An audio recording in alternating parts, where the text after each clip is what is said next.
Hello, I'm Brad. And I'm Jason. You are listening to Dice in Mind.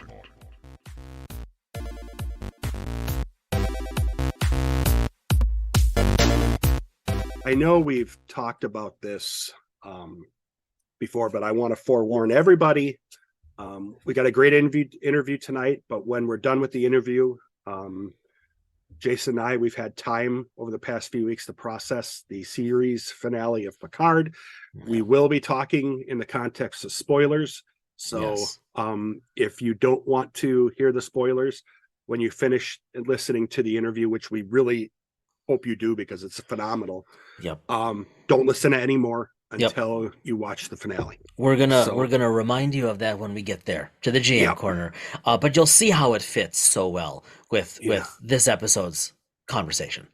Well, and it's we've talked about this because we've been playing with, and we'll talk more about this in the future as well. We really are into playing Star Trek Adventures now. And you and I have been doing some writing work within it.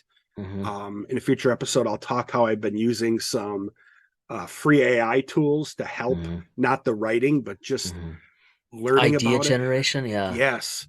But one of the things, there's a couple of games that I have, and I don't have them in front of me, and I can't believe I don't remember the names. But this idea of, and I learned this term from our friends at Green Ronin, the idea of playing in gritty space. Yeah. Realistic space. Right.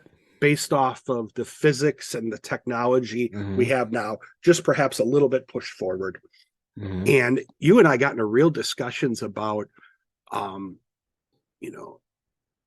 life on other planets. How would we handle, alien races? How do we handle, let's be honest, independent of alien races, we know that there are different, geologies, climates, and everything in other worlds. I don't know how people could dispute that.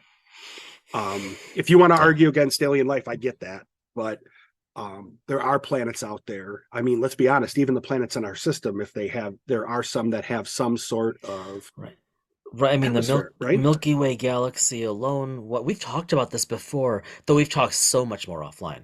But Milky Way galaxy, at least 100 billion stars.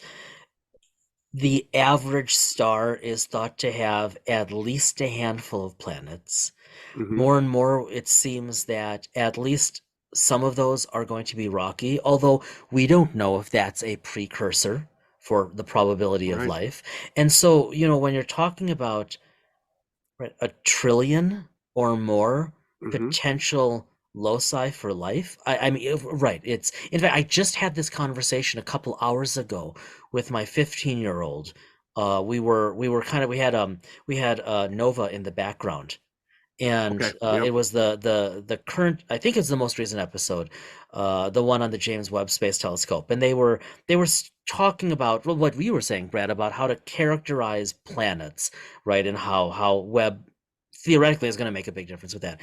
And my 15-year-old, asked, well, what do I think about the probability of life? And this is, you and I have talked about this on the show before, but we've talked about this in terms of gaming, but like you said, through the gritty, real world, not what do we want to do for the game, but what do we think it actually is? Yes. Right? Because the game became a vehicle for us. To move into the science of it. The excuse to have these conversations. Yes. Yeah, absolutely. And it's well, my thinking, since you didn't ask, but my daughter did, my thinking is there are so many possibilities. My educated guess, my educated hunch, it's not from nowhere, I really think that life is ubiquitous across the galaxy. I have no idea whether intelligent, sentient, self-aware life is. I have no idea, but life, certainly. Yeah, I mean, statistically speaking, to quote a movie that you and I like, it'd be a great waste of space. It would be a great waste of space. But of course, we only have a single case study. And it's well, what's necessary? This is why I'm so intrigued by the upcoming missions to Jupiter. and to the moons because of what they'll mean. And it's funny you bring us to this topic. Ironic, don't you think? Ironic, yeah, a little bit. Because of our guest for this episode, someone we've been following online for quite some time. Certainly, personally, one of my favorite podcasts these days, Dr. Michael Wong, who's a planetary scientist, an astrobiologist, and a first-rate podcaster who manages to integrate science and Star Trek. And, I was actually thinking of saying this to him before we started recording, and then it just kind of went out of my head because A, it was asinine, and B, it wasn't entirely relevant. But I thought if he could somehow have an episode on cookies, then his podcast would have all of my favorite things together. I don't even know where to go with that. I really like cookies. Ask anyone. It's a I know, but I'm trying to Star think. Trek, science, and cookies covered in the same podcast. What's not to love? Yeah, I guess.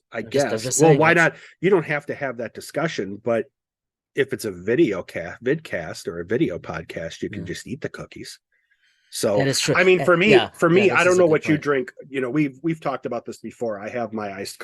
I don't go to like a Starbucks or something like that before episodes, but I have my iced coffee. Right.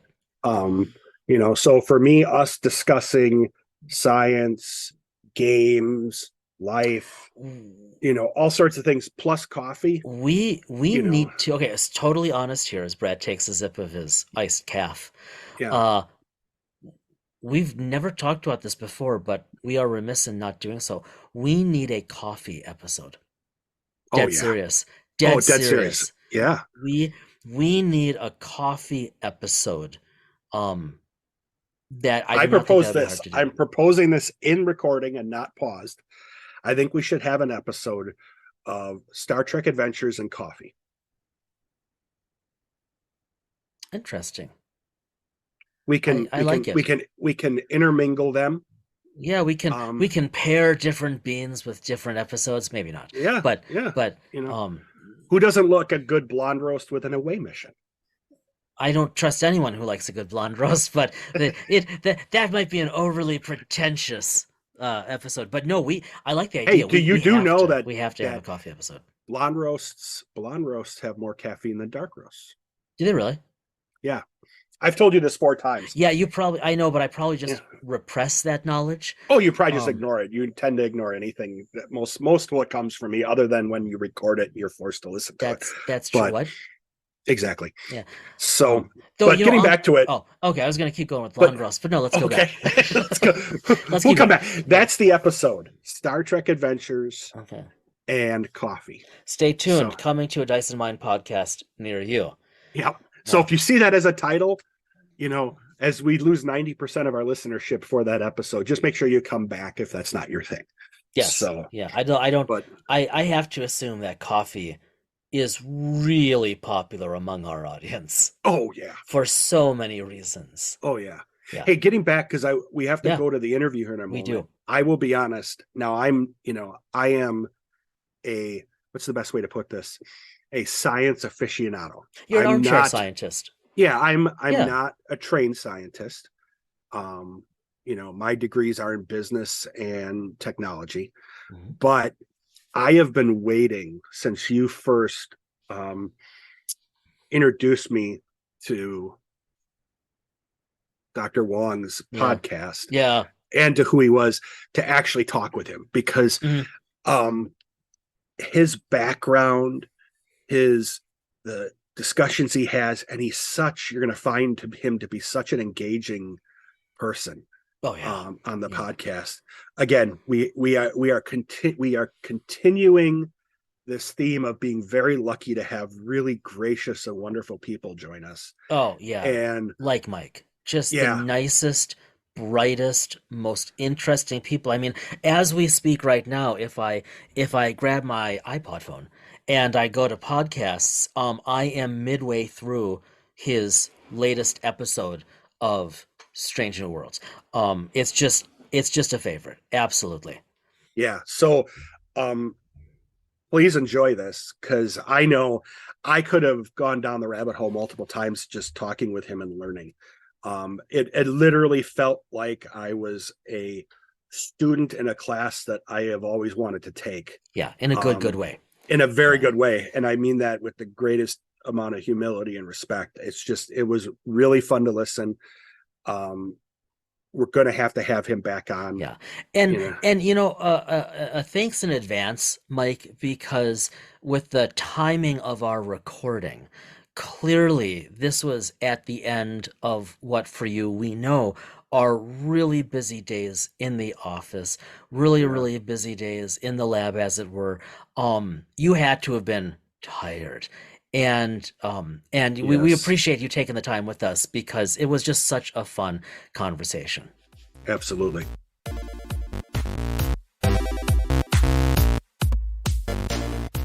Dr. Michael Wong is a Carnegie Postdoctoral Fellow at the Carnegie Institution for Science's Earth and Planets Laboratory, working with Robert M. Hazen, Shaunna M. Morrison, Peter Gao, and others.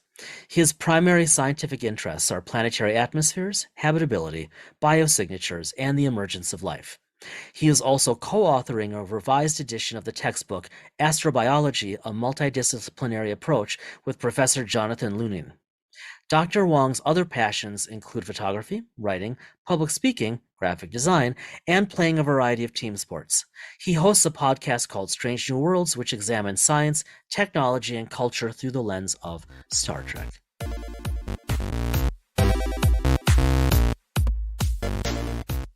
Well, Mike, we were just talking beforehand a bit, but thank you so very much for joining us, wasting a little time with us. We've been fans of your podcast, and I've been fans of your work for a while. And so we want to talk Trek, we want to talk planetary science. But first I gotta start with like a comment/question. It'll end with a question, I promise. Okay. And I was about to email you over the past week so many times that I'm like, no, I'm just gonna save it. This can be our opener. A few years ago, so this is 2023, a few years ago-ish, I came across a musical that is easily one of my, I'm not kidding, one of my favorite musicals. And I didn't realize, I never made the connection, Mike, that you were in it. And I'm talking about Boldly Go, which I found on YouTube. I don't remember, I was searching for something. I don't remember how I came across it, but I came across like in one of the Caltech flyers or something online, and I'm like, I have to find this. I have to see this. And it's available on YouTube. And I sat down some weekend and I just watched it. And it was just so much fun. It's like, these are my people, but how can they act and sing, right? And you were in that. Yeah, but I couldn't act or sing. Well, you look good on stage. I mean, I saw you singing, so don't give me that. I would love to know. Right. I mean, I would love to know about that. Yeah. How did that happen? Oh my goodness. Thank you for asking about that. What a blast from the past. So I was in graduate school at Caltech. And I was going through my mid-grad school crisis years. I'm sure that's familiar to you. Just getting kind of lost, doing a little research, but really wondering, like, what am I actually doing? Where is this all leading? And in the I think it was the middle of my fourth year, maybe, of grad school, Caltech Theater decides to put on a Star Trek parody musical. Mm-hmm. And that, of course, coincided. It was 2016, as you mentioned. That was the 50th anniversary of Star Trek. And I was just like, you know what? I'm going to go and do this. Having had no theater background, having had absolutely no musical theater background for sure. But the wonderful thing about Caltech is that it's such a STEM-oriented school that the extracurriculars are kind of just like wide open, trying out for something in terms of musical theater. I didn't have to compete with any music majors. I didn't have to compete with any theater majors. I could just walk in there in my cosplay for the audition And I'm pretty sure it had to be like my Star Trek badge that won me the part, because it wasn't my voice, that's for sure. Still can't hold a tune, but I was able to land the role of Sulu. So this was a parody of the original Star Trek, which was just fabulous because I got to spend, Sulu's like always on the bridge, right? He's always there typing on his, the navigation console. And so I got to spend, like half the musical just on stage, miming Star Trek things. And it was just such a blast because this musical brought together a whole huge slice of the Caltech community, from undergraduates to grad students to staff to even JPL scientists, because JPL and Caltech have a very close relationship. And I was singing about Star Trek alongside people who looked up to me as their mentor, and also people who I looked up to as, thank you for running the spacecraft missions that made my thesis possible, Wow. And it was just simply one of the most remarkable things that I did. I got absolutely no research done in the months leading up to the show, and my thesis advisor definitely noticed. He told me afterwards, Mike, please never do anything like that again. Funny. But it was totally worth it. That's so cool. You got to stretch yourself, and see a different side. I find that's actually fascinating. I didn't know that Caltech did that. So yeah, it's it's a great program, the theater program at Caltech, and the director of the theater program, believe it or not, is Brian Brophy, who played Commander Bruce Maddox in the Star Trek The Next Generation episode, The Measure of the Man. So he was Maddox, the guy who tried to take apart Data and, one of my absolute favorite episodes. Yeah, it's a stunning episode. It's always on people's top 10 lists of Star Trek episodes of all time. And he played the main, I guess, quote unquote, villain of the episode. But it's just, just getting to work alongside him with all of his Star Trek knowledge. That's cool. He's a great actor. He has great stories about working with Patrick Stewart. And then just meeting a whole bunch of other like-minded scientist Trekkies on that show. And also I went, the reason why I'd got no research done, the real reason is because I went to every single rehearsal that I could, even the ones that I wasn't, like my part wasn't being, rehearsed, because I knew that inevitably somebody else in the company would be too busy to come to that rehearsal, and I would get to fill in for their role. So I played Spock, I played Kirk, I played I played a red shirt chorus girl. Did you really? In all the rehearsals, I played like literally every single part, because it was so much fun to do, to embody a Klingon for an hour or two, or to just, oh my gosh, practice my William Shatner voice. That's the Kato kind of, delivery, become as emotionless as Spock. It was so fun. Absolutely no regrets doing it. Met some lifelong friends who, we still stay in touch. Met the person that I ended up starting my podcast with, Elise Cutts, who is now a science journalist. Oh, cool. And it was just really fun. And undoubtedly, those are all skills that served you for the thesis defense. Oh my goodness, you wouldn't believe it. Absolutely. People always say like, I'm actually being serious here, because oh my God. like science, I like to say that science isn't done until science is shared, right? And so that kind of like, the things that you do in theater actually translate into, science communication, whether it's just through a podcast or me getting up in front of hundreds of people to give a talk, at a conference. It's really, really important I still do the vocal warm-ups that I learned from Brian Brophy doing the Boldly Go musical before I go into like a really high stakes talk that I am nervous about, right? Because they just help center myself. They help get me in the mode of projecting my voice. And it's probably just psychological, you would know, to rather than like actually helping me with my delivery of that particular scientific content, but just to get me in the zone, right? It's a physical act to give a big talk. So I really did actually take a lot of lessons from being on stage that I translate into my scientific life. That's really cool. And I mean, you do, I don't really do any of this. You do a ton of it, but if anything, because, this is an audio only podcast. And so if it's not just remarkably apparent from our voices, the two of us are at least a decade, at least on you, right? Probably more than that. But it's taken me a long time to really realize that as beautiful as science is, until it's disseminated, until it's communicated, it doesn't matter. Doesn't matter what you discover. It doesn't matter the joy of it. You've got to tell someone.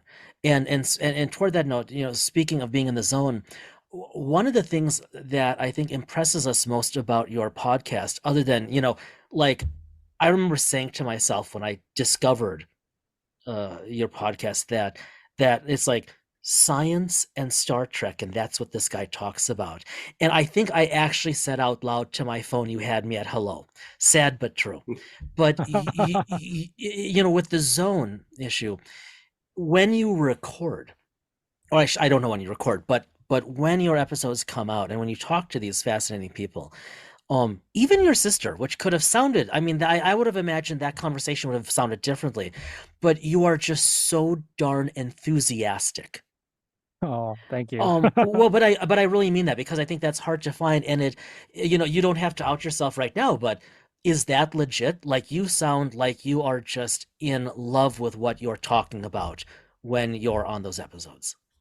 Yeah, it's legit, because I view my podcast as a labor of love. Mm-hmm. It's something that I do on the side, right? Because I'm a full-time scientist. Mm-hmm. And the podcast is just my excuse to have really cool conversations with really cool people. And, going from people who have actually been on Star Trek to people who make Star Trek happen to people just like me who love Star Trek and, maybe are scientists or are writers or something, it's just, it's wonderful to make that kind of human connection to somebody. And that's exactly what we're doing right here on Dice and Mind. So I'm really enjoying this, and I look forward to having you on Strange New Worlds one day when your book on leadership in Star Trek comes out. Thank you. Count on it. That would be awesome. Thank you.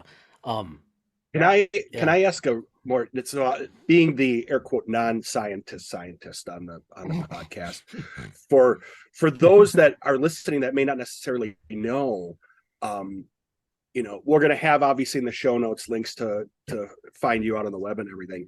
You're listed as a planetary scientist and astrobiologist. Yeah. Which that is, I mean, cool without even completely understanding everything.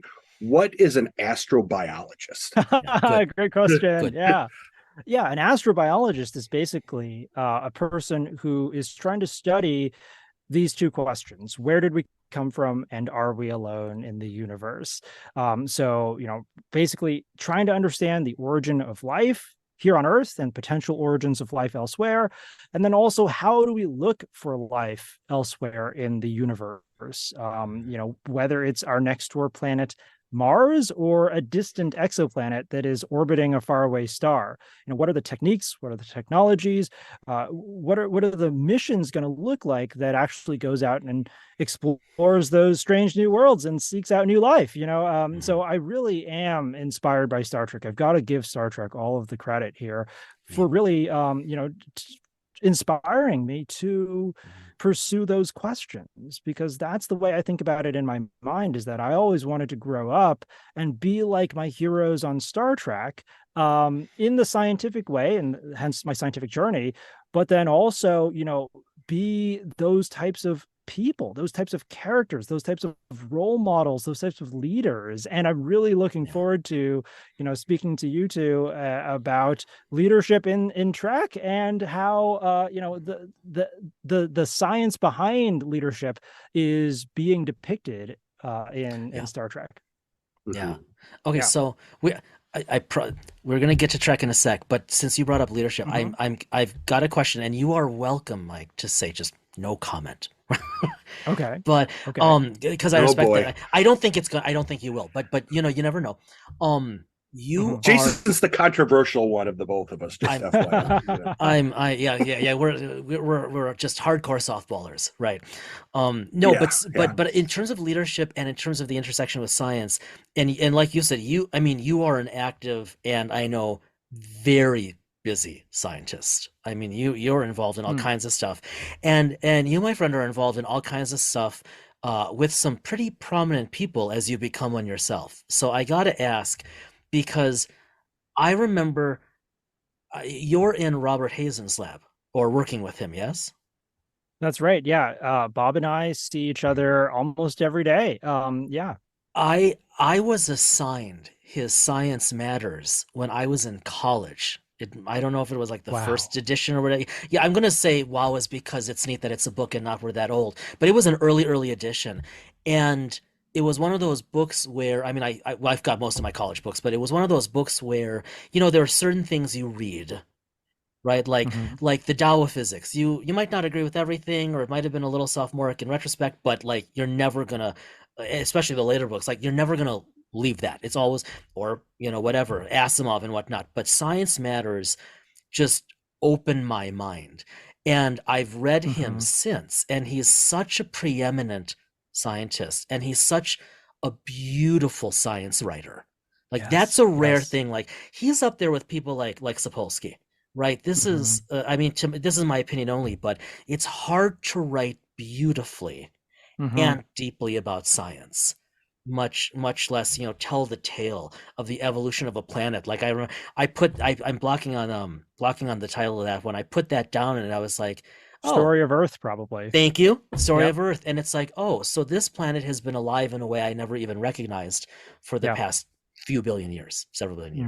And I'm just curious, especially since you're seeing him, talking to him every day, like to stay focused on you as a scientist, to be able to work with someone with that knowledge base and that awareness. I mean, he's been at this for a long time, right? What does that do for you in terms of being a scientist, in terms of models of leadership in science?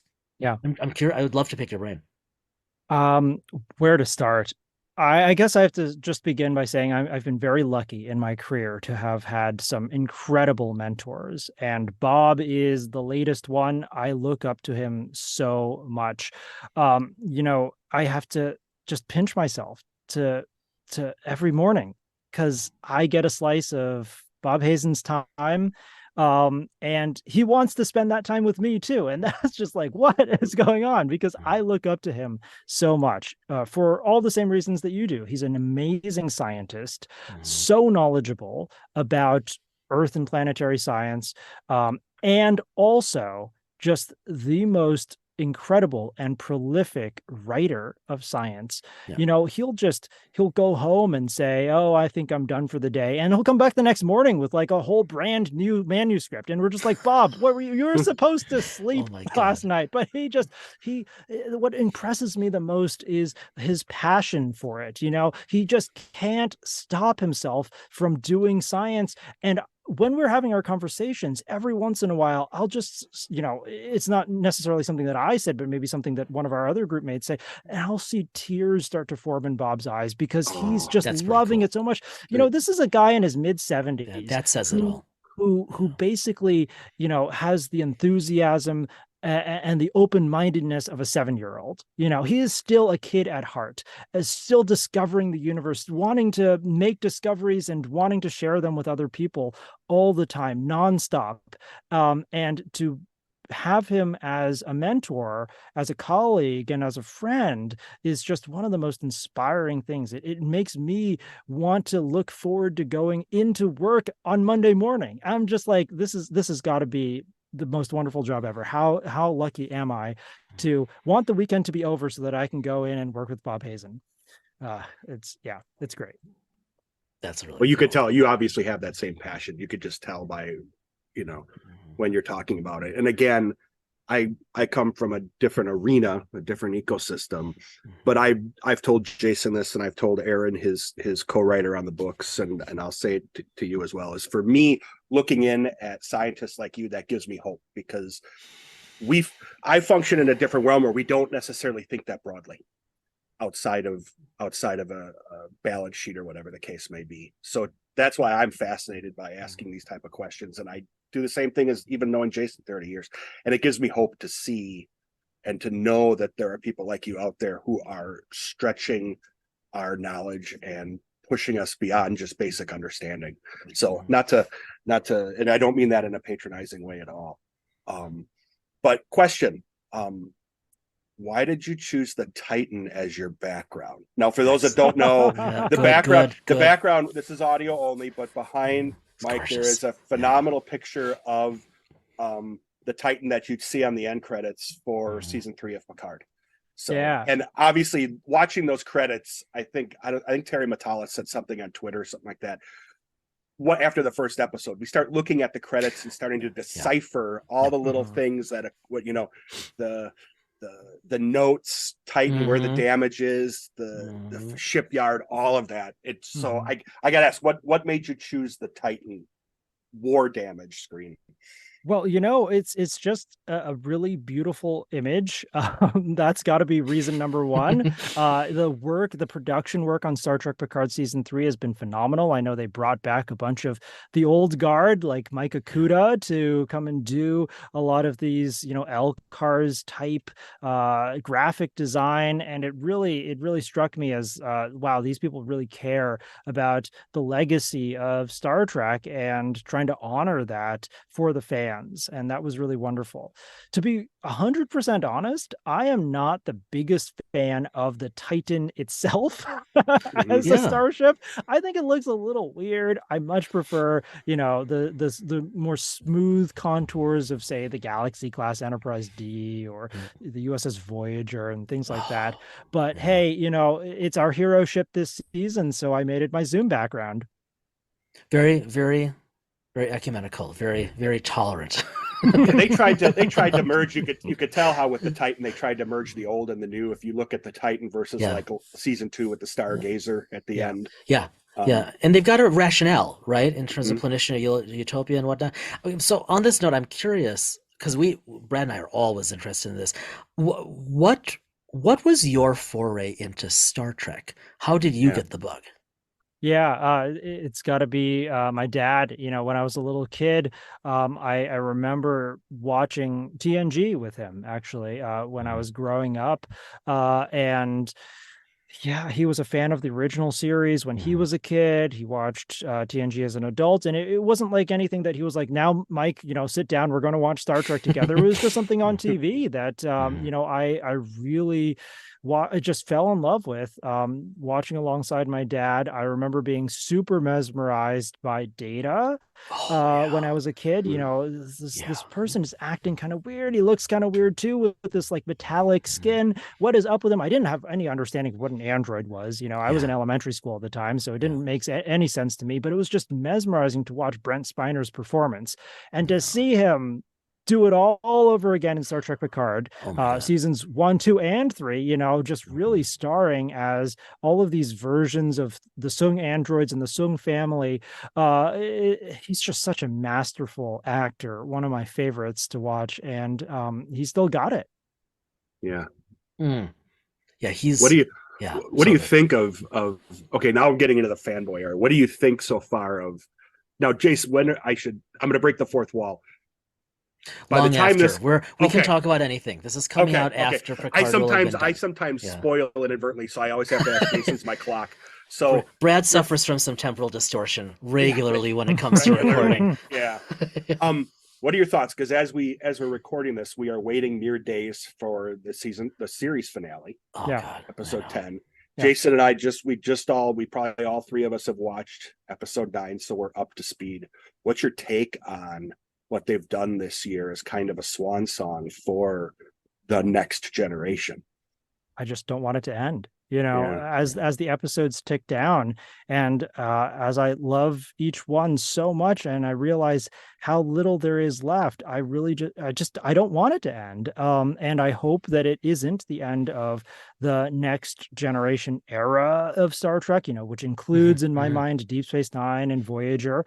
I'd love to see more of the legacy characters figure out what they're up to. And I think if hopefully, I have no idea. I'm not on, Paramount Plus's stats or anything. I have no idea what the viewership is like, but my fingers are crossed that Trekkies are tuning in all around the globe to see this, and just showing by their actions, by their viewership, that we want more of this, because it's been such an incredible journey, and I've really enjoyed season 3. I'll have to say, season 1 I was super hyped for, but it didn't quite, it disappointed, honestly, towards the very end. Season 2 I got super hyped for, and then again it disappointed by the end. It's sort of like, once you get to the back half of the season, it sort of just slid downhill for me for both of those first 2 seasons of Picard.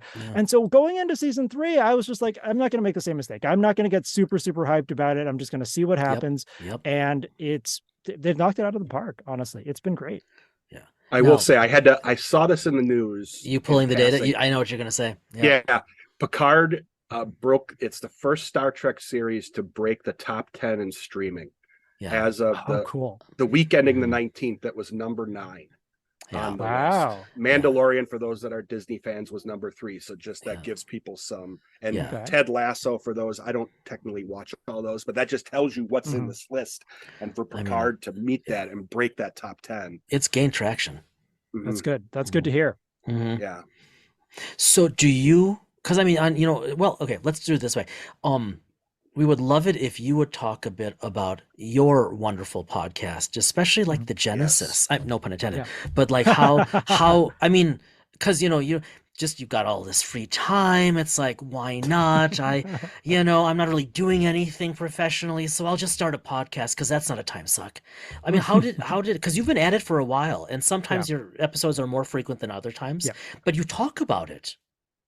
Right. Which is exactly. Cool. Yeah. So the podcast doesn't follow a regular schedule because I feel like I just want to do it when I can. Right. And so maybe that's every week for 4 weeks in a row. And then I take 4 weeks off because I'm busy traveling. And I do that so that it doesn't feel like work, because I don't want it to feel like work. I want it to feel like fun.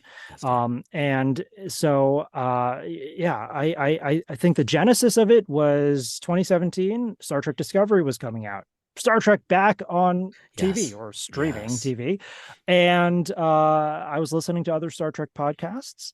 I was listening to people dissect the plot, dissect the costumes, try to figure out what the characters are doing, the mystery of Lorca, etc.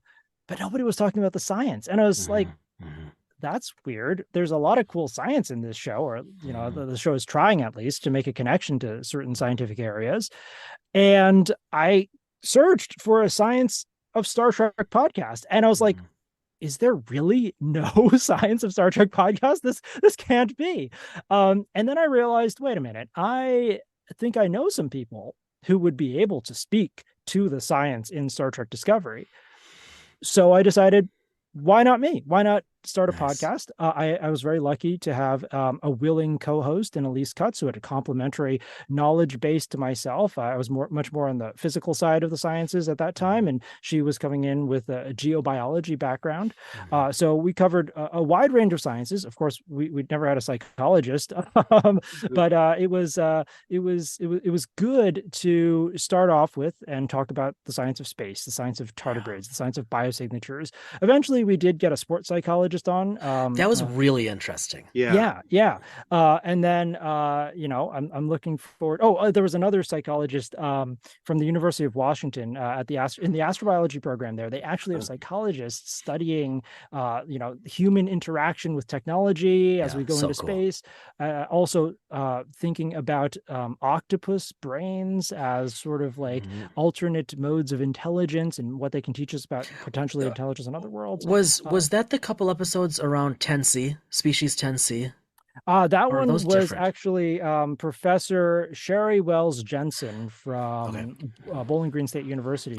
Sherry was one of the consultants, I think, for the generation of 10C's language. And it was really amazing to talk to her, because she is blind, has been blind from birth, and so perceives the world in a different way. What a wonderful kind of person to ask to consult on a completely alien species that also perceives and communicates in a very different way from the normal human being.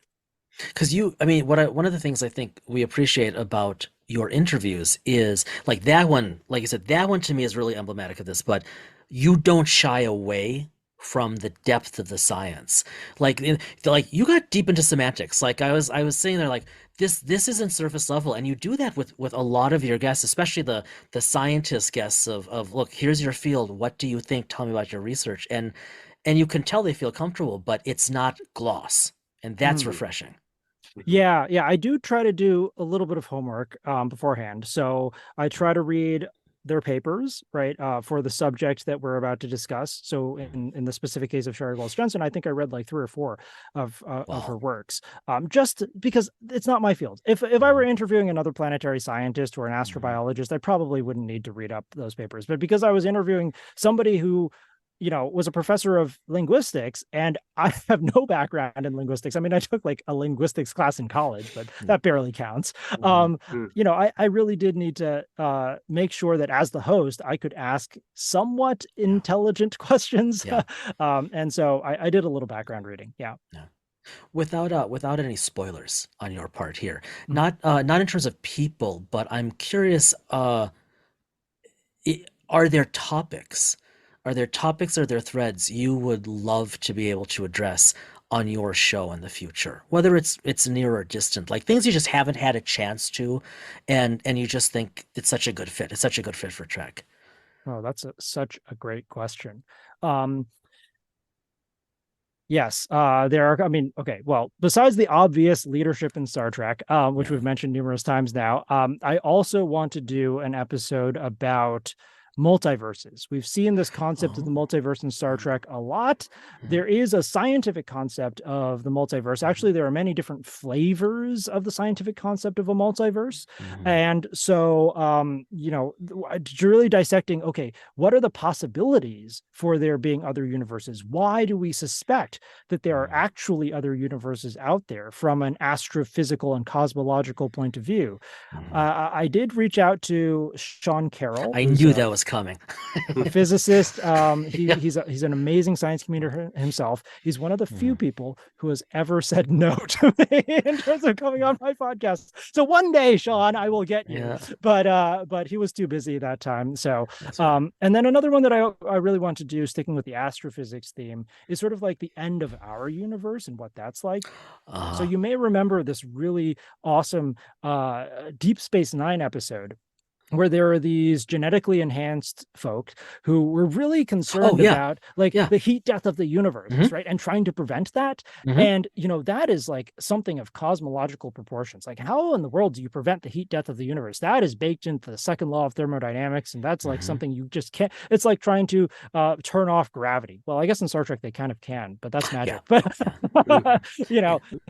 I'd love to talk to somebody about that. Yeah. It's cute. So like a Katie Mack or someone like that? You know exactly who I want to ask. Hilarious. I've got her book on my bookshelf. I'm going to read her book first. It's good. Because again, I don't know anything about this. And then I'm going to email her and say, would you like to be on Strange New Worlds? Oh, that's so cool. Yeah, it's good, and it's super current. Like there was and I'm blocking, it's on my shelf somewhere here. There was a book along the same lines that came out late 90s. Right. I mean, so it was dated, and like I remember reading it one night in bed, like toward the end, and it's like you don't think you can get excited about proton decay, but at a certain point it's like, ooh, this is fascinating. But but that was 20 some years ago, and her book, it's like right now. And not that physics has learned anything in 20 some years, but it's pretty impressive. Yeah. Kidding. Yeah. Yeah. So I mean, this is so much fun. We really appreciate you taking the time with us. Of course. It's just everything you're doing. Also, we noticed, so are you still doing photography? Yeah. That was one of my biggest hobbies when I was in college and grad school. I, did photography for the newspapers and the yearbook. Nice. Yeah. Since I left grad school, being not a student anymore, it's harder to contribute to the student newspaper and to the student yearbook. They'd be like, what are you doing here? You're like a real adult, go away. So I still do photography in terms of like travel photography, but it's a lot less, because one of my favorite things to photograph was events on campus, sports games, things like that. So it's waned in the past few years, especially due to COVID, but I still enjoy it. Yeah. You've got some really lovely nature pieces too. You. I'm partial to those. That's Jason's realm, is nature photography. Well, it was trying to get back into it, right? Kind of a similar thing. Yeah. Very, very cool. Man. Hey, before we do wrap up, I want to plug your podcast just for a second, because I want people to understand that you don't have to be a scientist to listen. Most of the time, I think all of us who are podcast listeners are looking for entertainment and for education. And I think it's important. We try to do the same thing here, but if they listen to that, I learn, and I'm not a scientist by trade, but it's very accessible material, even if you get down like you were just talking about. So that's why I would recommend folks, even if they are in a different realm of study, to listen, because again, going back to what I said before, I learned from listening to you all, and so I have a little bit. When Jason paid you and convinced you to join us, I didn't. Don't say that on air. Don't say that on air. Sorry. We'll cut it out. It's okay. Yeah, cut it out. No, I was actually very excited because I always love to talk to people who to the podcast that we listen to.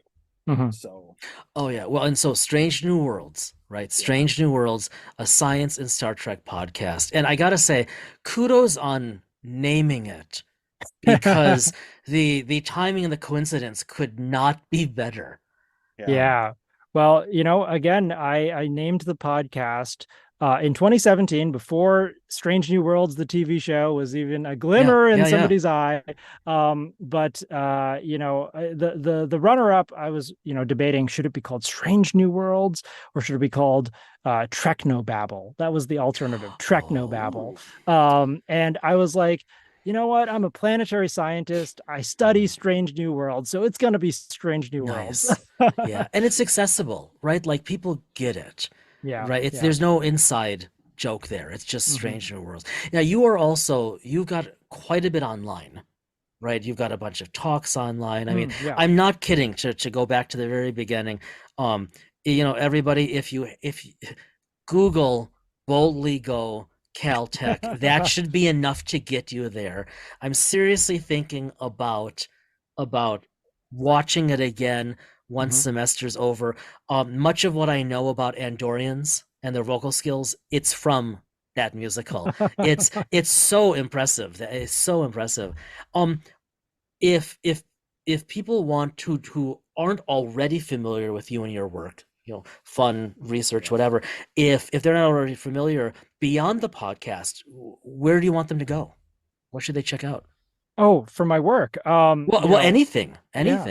Well, I've got a website. You can look at all of the projects that I'm currently engaged in. They have links to my papers if you're really interested in doing a deep dive into the science. Like you said, I have a number of Science of Star Trek talks. That's one of my favorite ways of disseminating science.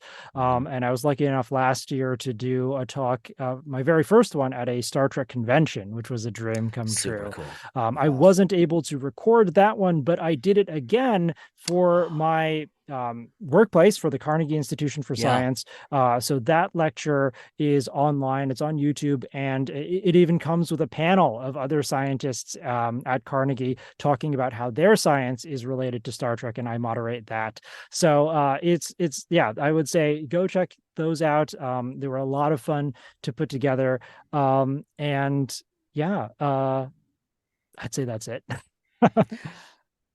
Really appreciate you taking the time with us this evening, Mike. Yeah, and please, we have to have you back, because we didn't even touch on the Star Trek stuff that we could have.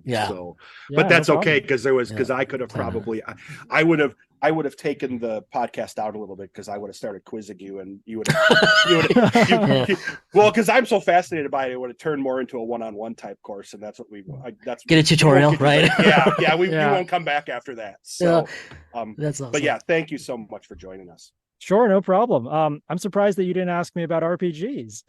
We never want. Hold on. Okay, no. Isn't this Dyson mind? It is. We never want to assume. No, right? Yeah. Okay, we're formally asking you about RPGs. Do you play anything? Well, yeah. So I have played Dungeons and Dragons. Mm-hmm. I'm a casual player. If I get invited to a campaign, I'll play, but it's, I've never DM'd or anything like that. And over the pandemic, a few friends of mine, we decided to do a Star Trek Adventure. Is that what it's called? Yeah, Star Trek Adventures. Star Trek Adventures. Yeah. Cool. And that was a lot of fun while it lasted. Of course, it fizzled out because people got, burnt out of Zoom, and we're just like, But it was cool. And so I really do enjoy doing RPGs. It's fun. It really gets me back into that like enjoyment that I had acting, for the Star Trek musical, just, embodying somebody new, trying out new things, being creative and just having fun. So that's I just wanted to say that. Thank you for bringing that up. That's so I cool. think we can start to build our all-star cast. We might call you at some point and say, hey, you want to play Star Trek Adventures with us? You would make a great GM for STA. Seriously, that's I can see. I think you'd be a good fit for that. Well, thank you. I'm not sure if I'm up to it, but you're probably a little bit busy. But... Yeah, I mean, maybe not now, but right. Yeah. No, I'm glad you brought it up. Tenure or something. Oh yeah. Then you get tenure. You just see him walking around campus, no pants, and an armful of STA source books. That's gonna be me. That's gonna be you. Well, good. I hope that happens. Yeah, no, I'm glad you brought up the RPG thing. Like Jason said, we don't always assume, and we can sometimes get so into like Star Trek or science or other cases, Star Wars, and all, we sometimes forget. Like we want to know the people. We know the games. So Mike, just a delight. Thank you so much. To quote a famous podcaster, "We'll see you out there." Oh, thanks so much. It's been a pleasure.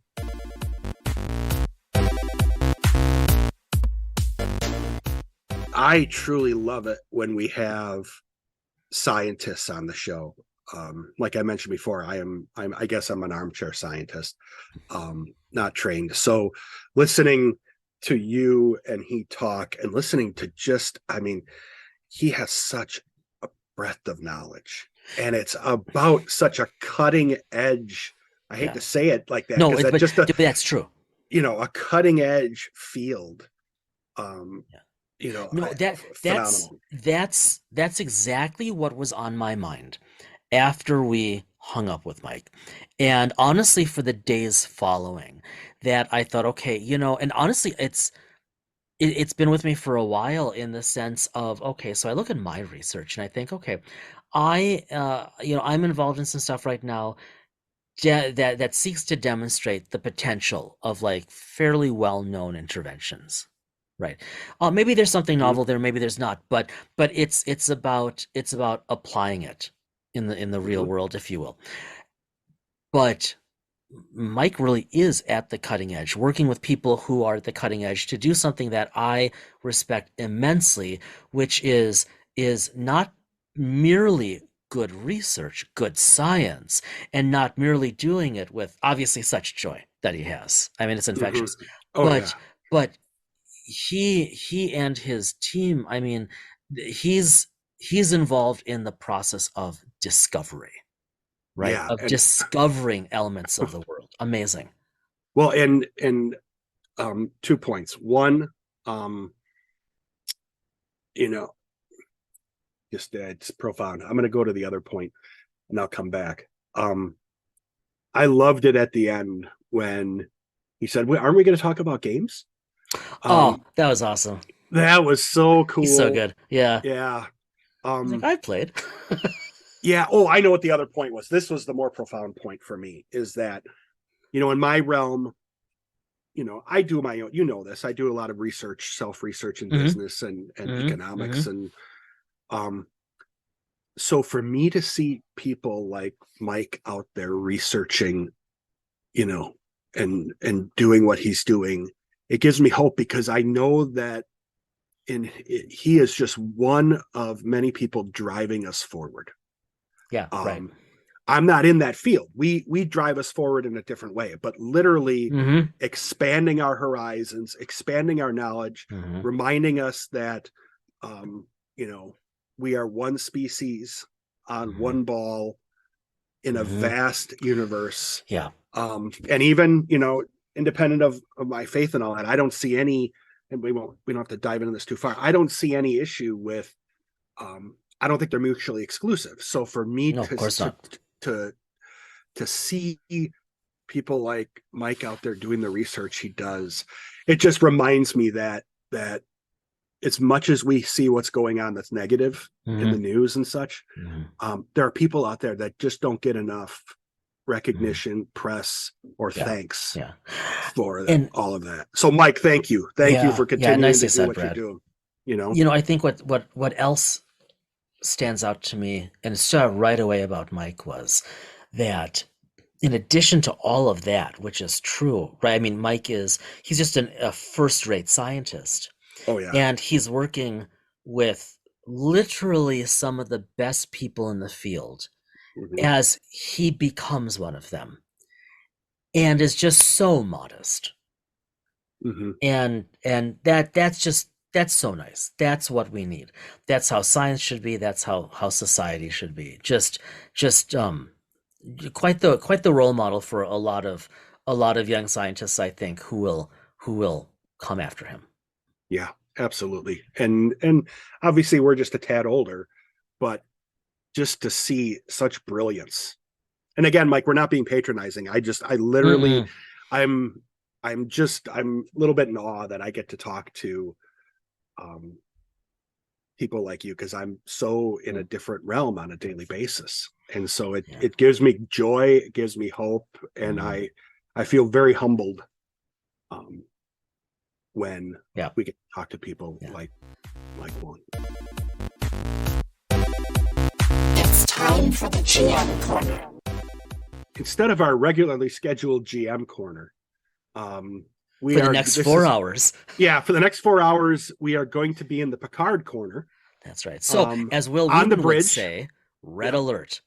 Yes. So if you have not watched the final episode of Picard, or if you haven't watched the entirety of Star Trek Picard season 3, which may be indisputably the single best season of Trek ever made so far, please pause this recording, reevaluate what you've been doing with your life, go binge all 10 episodes, and come back this evening to listen to this. Yeah, and call in sick, do what you need to do. Do what you need to do. Okay. So it's like that episode. It's like that episode of Portlandia, that one scene, that one sketch where they're watching the reimagined BSG Battlestar Galactica, and they keep calling in from work. They get fired. The power's turned off, and it's only then, when they can't keep streaming, that they get off the couch and shave. Oh God, I haven't seen that. I have not seen that. I didn't know you watched. I didn't know you watched shows like that. I didn't, but I saw that one, and of course that was BSG, so it wasn't recent. But it's still one of my favorite shows. Wow. I didn't know that. Okay, back to countdown from 5, and then we're going to start talking. 5, 4, 3, 2, 1. Time's up. Okay. Holy moly. I got to tell you, I love the season. Oh my God. Episode 9, when they warped into the Fleet Museum and the doors opened, the station doors opened, and there was the Enterprise D. The fat one. Yes, I will be honest, I lost it. It was you started texting me while you were watching it. And I'm like, but you had watched it before. You had watched it before, but I'm me. Like, stop. So Brad was 2 or 3 times during episode 9, you text and you're like, oh my God, I can't believe it. And I keep responding, Wait. Wait. Yes. Wait. The as The as music. The Oh, music. okay, let's though. start there. The When it. soundtrack is Oh the whole yeah. soundtrack is so I've been you pre-ordered and I Mhm. waited until I stayed up to download it when it was available for streaming. Just yesterday I finished listening through it Okay. front to back because it's 45 pieces. Yes. And so a bunch of that was in the car, and then some of the stuff was, like if I was in the kitchen or whatever, had a little away time from my family, so that so I didn't just have like music disrupting them when they were doing whatever. And wow, I mean, you and I have been nonstop on this soundtrack since the first episode. Oh, It's a masterpiece. and I used to play horn back in the day, and when the Oh D my came God. out of the station and it was the TMG theme and it was total horn with trumpet descant, I got goosebumps. Oh yeah, yeah. And The use of brass in this soundtrack oh was gosh. so strong the whole way through. Oh man, so good. But the whole soundtrack, I mean, incredible. Yeah, and so all this buildup, Yeah, the changelings, such a complex story. The Borg. You and I sent you a little snippet video where they in effect mesh together the whole timeline of the Borg and all the major events that really drove us up right to the episode 9. So one of the things that I keep reading online is the recommendation and I should say this is by people really immersed like in Trek, right? Far more than we are. Like they write about it, comment about it for a living, that type of thing. One of the things that right away, as soon as like the journalists and whatnot had seen 9 and 10, the episodes, was you need to watch the series again. I'm sorry, you need to watch the season again from start to finish and pick up all of the hints and tie-ins to appreciate how tightly constructed the whole story is start to finish. I think we're both planning on doing that before long. Yeah. Absolutely. And how it ended with Captain 7 on the Enterprise G. Good. She and obviously hopefully they execute on a new season. Who would have thought Starfleet would give a starship to a thief, a pirate, and a spy? Yeah. And someone who had been two who had been Borg. It's so okay. So episode 10, one of the things that stands out is it has essentially 3 endings. And I mean, if you think about it, like on the final ready room for Picard, right, when Will Wheaton is interviewing Terry Matalas and Jerry Ryan, which you had told me, and you were right, we haven't talked a lot about that yet, because I just watched that the other day ago. That is a wonderful interview. And Matalas said that, I mean, there was a separate ending for each of the threads in the story. Like I think I told you on the phone a few days ago, like I thought we were at the end of episode 10, and I was like, that was really, really, really good. I don't know if it blew my mind, but it was really good, and I just assumed, okay, it's the end, and then it reset, and it went to the next tie-up. And I'm like, whoa. And then it did it again. Yep. And then you have the credits scene. Yes. And it's, I mean, neither of us is like, neither of us gets overly emotional watching TV, whatever. No. But no. This whole season, and especially 9 and 10. Oh, this was something else. And the way, and I'll say this, I liked all the TNG movies. Yeah. I grew up, I am old enough where I am post TOS TV Yep. but I'm old enough We to grew up with the have movies. with the movies. Absolutely. So Captain Kirk, Spock, all of Yeah. them. TNG came in later. I was a late starter to that. I didn't really start watching it until I met you, so I was about 5 or 6 years behind. Yeah. Yeah. Story of your life. But pretty much. But ultimately, you're not going to edit that out, of course. Oh, You're I'm going to not. edit out. No, You're going to edit no. out all the other stuff. I we don't talked edit about out in the- truth. Okay, keep going. Yeah. But just the way I never felt like we got a really good send off of the TNG crew. Kind No, of like what we no. did with Undiscovered Country. Undiscovered Country, which has just, and it's just, I mean, I remember being in the theater, seeing Undiscovered Country for the first time, and the send off, simply the signatures of the actors to that wonderful theme. Yes. And it was so well done, so meaningful. And we never got anything like that. Never got anything like that to TNG. No, and to and there's a lot of folks involved in it, to Terry Matalas, to Dave Blass, all these people who are out there who were involved in this. They really gave hats off, man. I think the TOS crew got a great send off. Yep. Really beautiful ending. Yep. This one tops it. I think, in all honesty, like you said, I think 9 and 10 alone were my two favorite episodes of Star Trek, any season, anything. And you know me, I'm a diehard DS9 fan. And like, if you take those two episodes together, honestly, you could just take 10, but if you take 9 and 10 together, I mean, I haven't thought this through, so I'm not going to commit on a rank, if you will, but, and you can disagree with this, definitely. I know others will, but we're talking about a quote-unquote film of the caliber, minimally, of Wrath of Khan, of Undiscovered Country.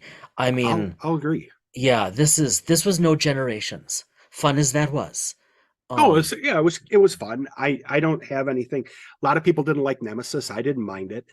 I thought it was great, and it had a wonderful ending, but then it ended. But another threat to, because you mentioned DS9, another thing that I think is so well done, and so for those of us so immersed in the lore, mindset, etc. of Star Trek, and who want to see it, who are rejoicing literally in all of the Trek that's available now.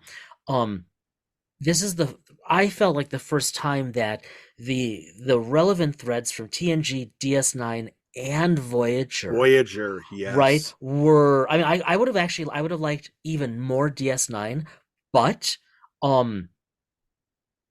something's up because they didn't do much with that. Something's got to be coming, but still there were threads from DS9, Voyager, and TNG, and they were woven together in season 3 of Picard, right? It acknowledged that this all happened in the same galaxy, even though we didn't see many allies and enemies who would be interesting to us. Still, like, I mean, I just said not much DS9, but of course, my God, the whole thing centers around the Dominion. Sort of. Yeah. Or the Changelings at a minute. The Changelings, certainly. Right. Yeah. Right. Man. So just so well. And obviously for many, I saw a few comments here and there that it was really designed more nostalgic for fans. Of course it was. Of course there's nostalgia there. We got to see the bridge of the D again. We got to see the D fly, looking better than it ever did. You said this to me. You messaged and said, "Did you notice how well and how awesome the D looked battling the Borg cube?" We never saw it like that. They never had the time or the budget. No. Even as popular as TNG became, they never had the time or the budget to really do this, and then flip that around. So in the interview with on the Ready Room, Matalas said, they spent, budget was still an issue. They spent, for example, 6 months rebuilding the bridge of the D, and they had 2 days to shoot, and that was it. But they had the budget, and don't you think though the entire sequence of the Enterprise D, and that Borg cube, which was I think it might have been an even larger than normal cube, I believe. But well, I think it was almost like some of the stations that existed around transwarp. Right. Portals and all. It was like good. one of those, right? Right. So now, but go ahead. No, go ahead. I'm going to transition us to something else within the Picard verse. So perfect. So I'll just add this little piece here of when TNG ended with All Good Things, widely recognized as the best. This might be debatable now, but at least up until Picard's ending, All Good Things is widely recognized as the best final episode of any Trek, sometimes the best final episode of almost any series, period. Beautifully done. But when that ended in what, 94?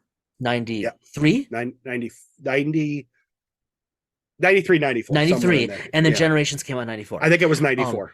I think it was 94. Okay, so 94, 90, then when we were in college, right? Mm-hmm. When that ended, I remember being moved by it. It was very bittersweet.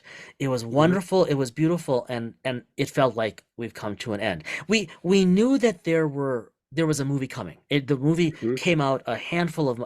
You're right. It's 94. The movie came out 5 or 6 months after. But still, it felt sort of final. My feeling at the end of Picard remains the opposite. I have never felt so, and you said this to me, I have never felt so optimistic, so invigorated, looking to the next step with the end of a series as I have with episode 10. The way they handle it, especially with the Enterprise NCC 1701 G. And I'll be honest, if we dwell on this, at least one of us is going to have tears in his eyes again. Oh yeah, and that's where I wanted to transition. Yeah. And let's go there. No one can see, but we were today talking about backgrounds, and I have the G as my background. Okay, so it looks. I thought it was the Titan because I can't. Yeah. There's the G. Yeah, there it is. There's the G. Yep. It's. I have to set it up. It's mirrored right now, but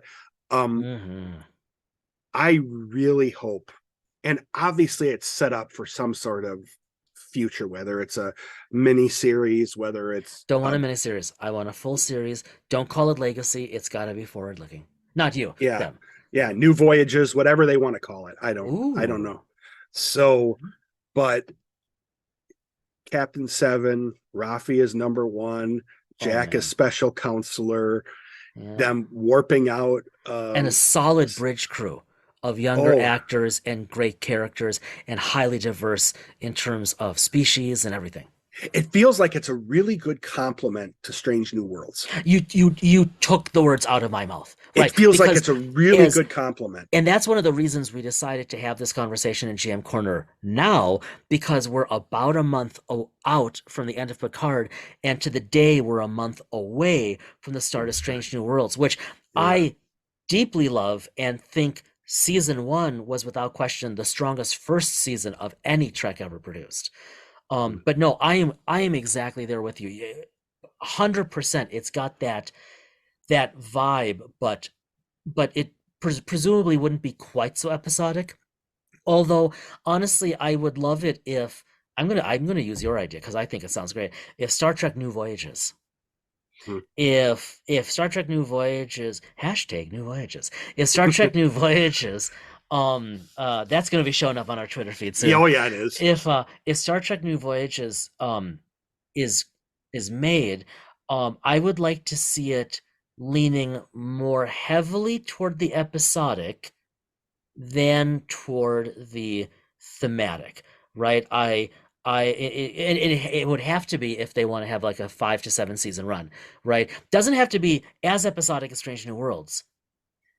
Maybe something like DS9, which you adore so much. That's exactly what I was going to say. Like 5 through 7 of DS9 of you got your episodes, but it's always big, not like The Mandalorian, where in the last 5 minutes or 10 minutes, it's like, and we're advancing the story. Yes. Yeah. And it's like there can be an undercurrent of a serialized story going on strong undercurrent. as you move through the seasons of this show, they can still have it episodic. I mean, in some ways, Voyager was similar. There's this, they had these mini undercurrents with the Kazon and these other. The 7 of 9 storyline worked out pretty well. Oh, yeah. So, I mean, look now, and obviously, what I have the one thing about Voyager that always kind of just I was off for me. It wasn't a negative. It was just off for me. Was how Ensign Kim was never promoted. Well, okay, let me rephrase that. There are two things about Voyager. What was the other thing? Well, I was watching last night, by the way. I don't think Garrett Wang ever got a chance to direct an episode, and normally they allow people to do that. I'm not sure he ever got a chance to really act either. He's a good actor, but his character, they really tied his hands behind his back. So, sorry, what's the other thing? I just was going to say, I wanted to see more progression in terms of growth with 7 than what we saw in the series. And I know there was growth. I wanted to see more. Really? And we got to see it in Star Trek Picard. She was with the Fenris Rangers. I was going to say season 1. Yeah. Definitely. And a little bit in season 2. Yeah. And for her now, we saw such a progression. I really am excited about seeing Jerry Ryan as a captain of the Enterprise. Who else? I'm just thinking without having to go out and create a new, create a new character. Who better to do this? And that's why I'm so hoping that it wasn't just them warping off into the ether and we'll never see it again. Well, I mean, I kept wondering how is Metalis getting away with making such an obvious bid for the next series? Oh yeah, that's what I'm like, and I understand that they wouldn't want to announce anything because that in effect in itself is a spoiler. Actually, so granted, we know that they've covered things as well. They should, understandably. I don't want to date when we're recording this because we're a little in advance, but in fact, I didn't send it to you because you were busy today. But Trek Movie, right? One of our favorite websites. Hi, Lori.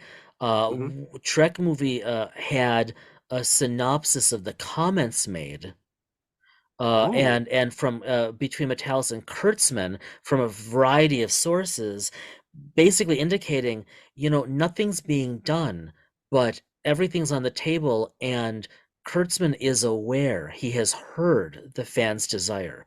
At which point I went out and signed one of the what do you call those? One of the petitions. Yeah. Change.org. Yeah, I need to go do so that. if you're all in the mood to sign at change.org, #New Voyages. But it's being heard. I mean, the buzz is pretty significant. But we know that there is a Star Trek Section 31 streaming movie, film, TV movie, if you will, announced. I think that is the perfect way to do it. I don't want and I don't need a Section 31 series. Please don't screw up the timeline any worse. But she's a wonderful actor and it's a wonderful story. And you can't just drop the Guardian of Forever and not get back to that. So good call. like a 2-hour special TV event, right? That is to me ideal. And maybe as sorry, I don't mean to monopolize this. Maybe as we wrap up this episode, just because next week we're not going to probably talk Trek. We will have to take a breather. And as we do this, we still have to talk about all the announcements during Star Wars Celebration. We'll have to do that in the next episode. That's gonna have to be the next, because there's a ton and they all look good. I can't tell you how much I'm looking. All I'm going to say is #ecstatic, because I am so happy. I know there's a lot of divisiveness out there about a movie after. Haters going to hate. Skywalker. No, I know. That's exactly what you and I want. Yes. Put it 15 years out there. Right? Yes. But then I also equally love how there's going to be a film targeting 25,000 years ago, because that's not only the start of the Jedi and the recognition of the Force, but that's the start of the galaxy as we know it, and hyperspace lanes being created and everything. So that's coming. That I'm excited too, because that really pushes the timeline back way before even the High Republic. Everything, because it's all Apocrypha. Yeah. And so we can shed light on that. To bring it back to Trek, to close us out, as this drops, We have Star Trek Picard, so wonderfully, beautifully complete. We are exactly 1 month from the release of Strange New Worlds Season 2. We're both very much looking forward to that. That's huge. We are looking at Lower Decks returning. Yes. Well, was that already Season 4? Yeah. That's amazing. My estimate, they say late summer. I'm assuming that's going to be August. Maybe late. I think that's kind of what they did last time. Late August, maybe early September. Early September. Yeah. And then Winter for Prodigy. Shout out to Aaron Walke, my favorite of all the Star Trek producers. That's for a completely unrelated reason. And I'm really looking forward to that. And that's winter. So I'm guessing what they did last year was like November-ish. So I'm thinking we're maybe gonna have like June into August, September into November, probably like right before the end of the year, maybe Prodigy. And then next year early we're gonna have, the finale of Discovery. So it's a heck of a lineup. Well, and this is my last comment because I can open up a can of worms with no, you're gonna close us out. But episode 9, it's not like we could use the Enterprise E Worf. That was not my fault. That ties in potentially to Prodigy because you mentioned that. Brilliant. Yes. And so if that's accurate, there's another tie-in and another reason that you should ignore the fact if you are an adult and say, well, I can't watch a Nickelodeon show. Trust me. Watch it. It's a wonderful story. It's acted for kids. It's written for adults. Yeah. And on that note too, something's up with that storyline, perhaps. The Cisco. Where is the Cisco? The fact that is it IDW, the fact that there are new licensed comic books coming out, which are not canon, they're never canon in Trek, but the fact that things are coming out. Come on, people. Don't you think we're a year or two away from something being revealed? Some kind of tie-in. I'm not saying it would be Avery Brooks. I'm just saying. Yeah, I know that Avery's retired. I've always told you about him. I know we got to wrap up because I won't go off, but I love Avery Brooks. I loved him as Captain Sisko. I loved him as Hawk in Spencer for Hire and his own show. And still maybe the best monologue of all of Trek in The Pale Moonlight. Oh, yes. Yes. So I gotta take a breather and have some coffee because I am just I could talk about this a lot. Both of us could. Yeah. So stay tuned for an upcoming episode focusing on coffee. We're dead serious.